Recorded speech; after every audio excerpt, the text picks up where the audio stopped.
Well, we're honored to be here today to have a conversation about something that is just really important and prevalent right now in our culture, and that is kids and families and screen time.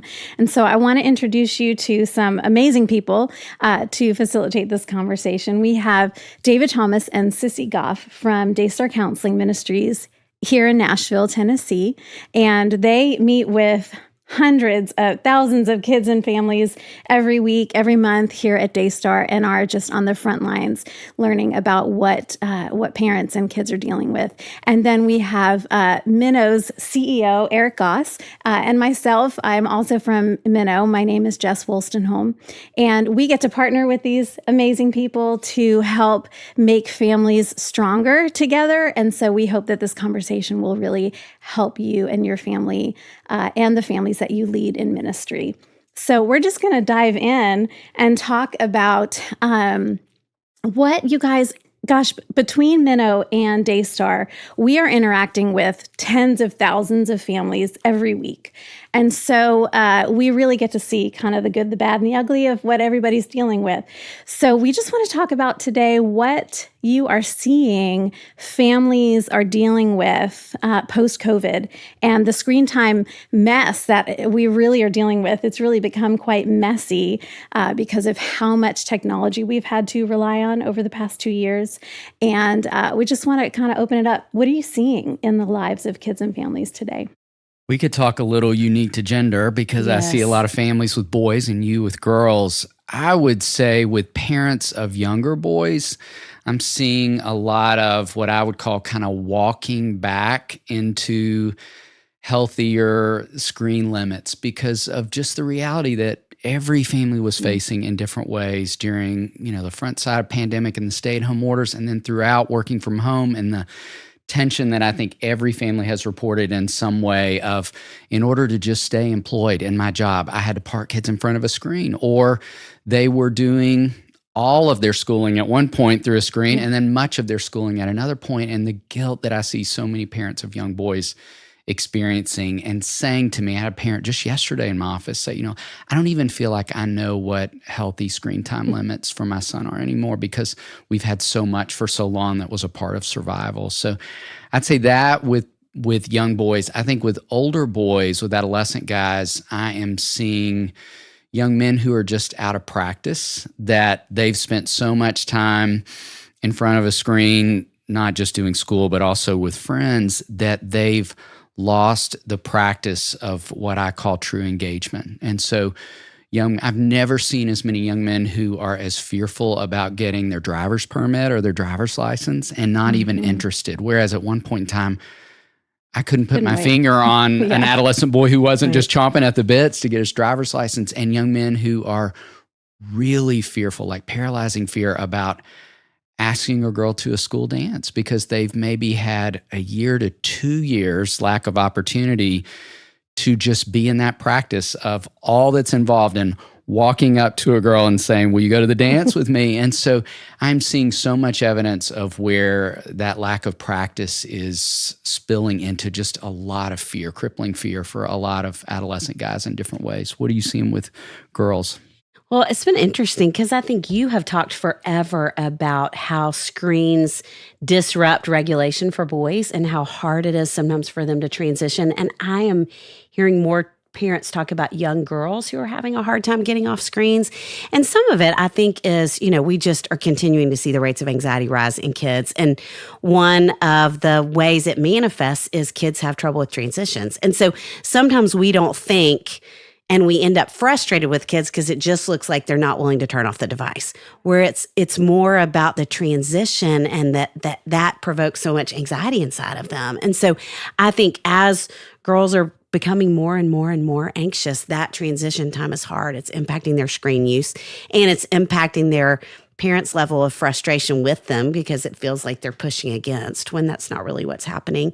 And then if we were to stretch older with kids, I think for adolescent girls, obviously social media is such a force in their lives. And in this day and time, it feels like it is their window into the world, and often the world that they're not engaging with. And so they have more fear as well. And I think their perspective has gotten so skewed because it does feel like, that old imaginary audience that we've heard about since the 70s has gotten bigger and bigger and bigger. And so there's this sense of everybody else is getting together when my friends aren't, or everyone else, all my friends are getting together and they're leaving me out. And I don't know how to reengage. And I don't know how to I talked with a family last week. The girl said, I don't know how to walk up to a group of girls and say, hey, I don't even know how to be in the conversation anymore. And I think that's because it has become so much more about audience than community for these girls through this pandemic. And so I think that's created more hurt and more shame. And then invariably is making the rates of depression and anxiety go up too. And so there's this ripple effect that it's having on them socially and emotionally that is concerning. It's a lot of sobering kind of insight, but we're going to offer some hope. So, and some practical ideas. But Eric, what are you seeing from the Minno families that we interact with? Yeah, so it's a lot of the same things that we're seeing from families, and in a lot of instances, and granted, one of the reasons we created Minno is we wanted to create really redemptive screen time for parents and for families. And so I think a big challenge for a lot of families is, what are my kids getting exposed to? How much control over that? Can I trust it? And it's interesting because I think many of us over time just grew up, the screen's the screen. And what we're recognizing is sometimes the screen is our friend, and then other times it's the enemy. And I think that's challenging. And in many ways, I think our kids, older kids in particular, have a better sense of that than we do, because they know there's stuff going on. With our families, at Minno, what we're really trying to do is provide programming that really helps kids socially, emotionally, and spiritually. And it's been encouraging to see families who discover us recognize that, the shows that my kids watch actually impact them emotionally. So we've had moms write in and say, my kids were watching these shows on the big streaming platforms, and it's been such a blessing to be on Minno because they're just a little bit more relaxed. And as I would say, we have a tendency to think that children's programming is not that sophisticated and not that informed. And as someone who's been in children's programming for a while, there's really good children's programming and there's really bad children's programming. But a lot of times the platforms that our kids are consuming content on don't really have that perspective. Oftentimes stuff is being served to them without any kind of a point of view on, is this going to have a good impact on a child or a bad impact on a child? Yeah, absolutely. And they're experiencing so much of that negative input over the past couple of years, especially, that it's so great to offer them something redemptive, offer them something positive, because I love y'all's voices always saying, it's not going anywhere. Screens are here to stay. Right. And what we say at Minno, then how do we make it count? And so that is something that we can do as we shift, is finding ways to make it count as we kind of walk it back the way you said. I want to talk, though, about parents particularly. How are you seeing it impact parents? Because they're seeing their kids and the effect it's had on their kids. How is it affecting parents? I would say we have never seen as many parents in our office who are swimming in as much shame and regret and just beating themselves up. It's been heartbreaking. I think we've talked a lot about it for us to watch, and so much shame over, I've let them be on screens for too long. I've passed the healthy limits that the American Academy of Pediatrics would be okay with, and not extending the kind of grace that I want to help them extend to themselves, to say we were under unprecedented circumstances. And, I sat with a mom the other day who just said, the other option was I would lose my job if I didn't park him in front of the television for this amount of time because I had to do the work and I'm a single parent. I said, of course you did. So I think that's so much of what I'm seeing, and so much of where I'm trying to just meet parents in a place of extending grace, and to also say, we can reclaim. There's so much opportunity. We're talking so much about reclaiming what kids have missed academically, reclaiming what kids have missed emotionally and socially, and we can reclaim in all these spaces. We're going to be walking backwards, walking forwards in all kinds of different ways. What else would you say? Well, I love that. And I think it's helping parents have a sense of grace for themselves for what has happened and helping you have a sense of grace for yourself and your kids in the process of reclaiming. Because it feels like what's happening is we didn't have the right amount of screen time. We had way too much. So now I'm going to lock it down and you're not responding in the way you should. And so I'm going to lock you down and end up really frustrated with you. Whereas kids are having to shift too. I mean, as you were talking about it being a mess, for some reason, the image came to me of being in Colorado when the snow's melting. And you know how it gets so brown and sloshy and it's just awful. And it feels like we're in this brown, sloshy time where when you're driving in that window, you have to slow down and be aware. And I think you're not going to get your screen time back to where it needs to be in a week. This is just going to be a slow, fumbling process. None of us have done this. And so I think to give yourself grace and to give kids grace in the transition feels so important. It's a really good visual. It's an awful visual. I know, but it's good. You can feel it. It's an appropriate visual. What about you, Eric? What would you say? Well, and I think, as I always say, when we think about Minno, when we started it, what I recognized is a lot of parents, as soon as you mention screens, you start with guilt and compromise. And it's really, really challenging. And I think we named the company Minno. It's based on the Greek word for abide, Minno, in John 15. And one of the things I think is so important for parents to recognize, I've seen this in my own life, is with all these issues, I need to start with God. And God cares about screen time. and what I find is, when you read the Gospels, you see Jesus meets people in practical ways. And I think parents need to know God cares about screen time in your family, cares about your emotions, cares about what you're dealing with, and He wants to meet you in that, and He wants to help you and your family. As I'm always reminded, God wants me to have a good day. And promises me the resources to do that, but He calls me to engage Him and be in a relationship with Him.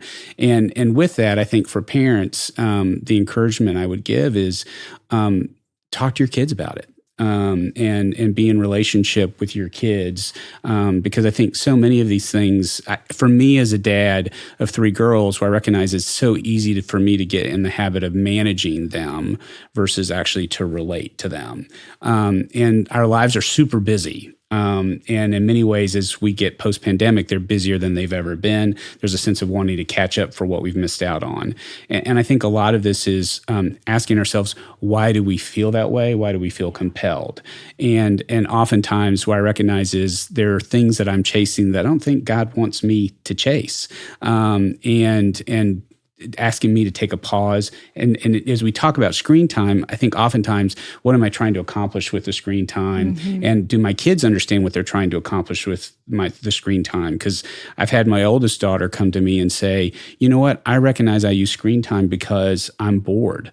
And I recognize I don't feel good afterwards. And so we had a conversation about that. And she said, you know what, I'm going to do a screen fast, just on her own. But it was because we were talking about that and sort of why is she on her screen so much? And so I think those conversations can be really helpful for parents. Absolutely. Yeah. I think that's such a good reminder, to talk about it. Because a lot of times, I think you were saying this earlier too, just that we just feel like we have to manage it and we have to police it. And instead of inviting them into the process, which also gives them agency and makes them feel like ownership over that. So I think that's so good. Well, we've given a lot of practical kind of things. You were talking about practicing with kids and what they've missed during the pandemic. You were talking about transitions. We were talking about kind of making screen time count. What other hope would you, or practical advice, would you offer parents or people leading kids in this day and age, in this time for the post-COVID screen time mess that we're just trying to recalibrate and clean up a little bit? I'm going to jump in and say I would double down on what you said. I love the idea of just having conversations with kids. I think even to ask what it was like 6 months ago for them and how they feel like technology has impacted them coming out of this and what's changed. How does their relationship with it changed? How has it changed how they see themselves? And if they're old enough to have a conversation about what do they want their time to look like, I think, if they have a voice in that, they're not only connecting the dots and learning about its impact, but they're going to be more invested in whatever parameters we're putting around it if they've had a voice in it as well. And so I think if they're old enough, that can be a really important. I love that you talked about that, Eric. That's wonderful.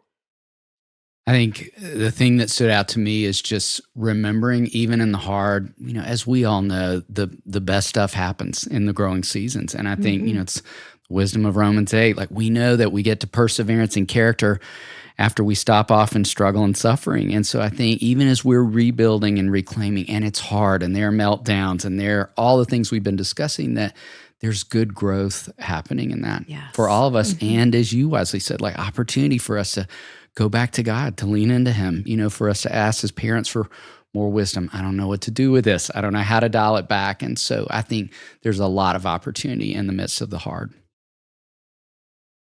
Yeah, the one encouragement I would provide is try to figure out some rituals to do in your family, because there's a sense of things have been sort of ritualless and everything's flat. Time is flat. And so what I found to be really helpful, and I got this advice from someone that they mentioned, set up some rituals with your family and time for connection. Because again, we go to the baseball game, we go to the soccer game, we go to music lessons. But when you think about it, you're kind of side by side with your kids. You're never face to face. And, one of the things that I've learned is I was recognizing I spend more time with my executive team in one-on-ones than I do my children. And I recognize, that's not good. And so just setting up some weekly time where, we're just going to go grab ice cream, or we're just going to have coffee, or just grab a taco together. That's good time for me to engage them. It tells them I care about them, and it allows it to be time we can just talk without the fact that we feel like we're having to get something done. And I would encourage, this was really hard for me to do, but it meant also cutting some things out. And God says that He's going to prune, and oftentimes we need to prune our time to allow there to be the space for God to provide the gifts that He wants to provide. And I've seen this with my girls, where the relationships I've been able to develop far exceed what I had previously. And there's such blessing in that. But if I hadn't made a decision, I'm going to allocate this time, I wouldn't have that blessing. Yeah, so good. It's hard. I mean, I'm a mom to 2 adolescent kids who is in the trenches of this right now. And I'm so thankful for your voices and all that you all offer. So if you want to have more support as you go through this process, if you're feeling led to go through kind of a pruning or a scaling back, a recalibration process in your family, then you can look to the raisingboysandgirls.com is where you can find David and Sissy. And then you can find a lot of help and resources at gominno.com. We would love to partner with you and support you as you reclaim screen time and strengthen your family during the season.